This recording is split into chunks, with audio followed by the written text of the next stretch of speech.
Please ہماری video کو like کریں، شیئر کریں اور اسلامک ویڈیوز کے لیے ہمارے چینل کو سبسکرائب کریں۔ غسل کرنے کا اسلامی طریقہ۔ بسم اللہ الرحمن الرحیم۔ پہلے دونوں ہاتھوں کو دھویا جائے، پھر بائیں ہاتھ سے اپنی شرمگاہ کو اچھی طرح دھو لیا جائے۔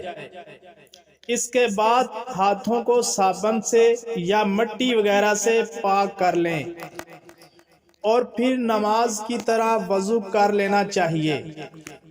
بخاری و مسلم۔ پاؤں غسل سے فارغ ہو کر دھو لینے چاہیے۔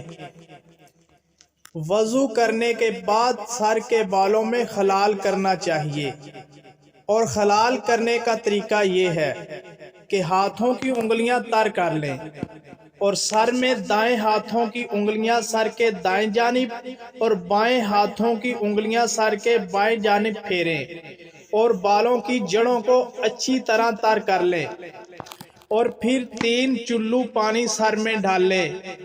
1 چلو سر کے دائیں جانب، 1 چلو سر کی بائیں جانب اور 1 چلو سر کے درمیان میں ڈال لیں، اور اس کے بعد پانی سارے جسم پر ڈال لیں اور آخر میں اچھی طرح پاؤں دھو لیں۔ غسل دائیں طرف سے شروع کرنا چاہیے۔ اگر عورت کے بال مینڈیوں کی صورت میں باندھے ہوئے ہوں تو عورت نے غسل جنابت یا غسل حیض کرنا ہو تو بالوں کی مینڈیوں کو کھولنا ضروری نہیں، مستحب ہے۔ صرف اتنا بھی کافی ہے کہ عورت اپنے سر کے بالوں پر 3 چلو پانی ڈال لے۔ چھپ کر غسل کریں۔ ٹھہرے ہوئے حوض کے پانی میں غسل جنابت نہیں کرنا چاہیے۔ غسل جنابت جلدی کرنا چاہیے۔ غسل جنابت میں تاخیر نہیں کرنی چاہیے۔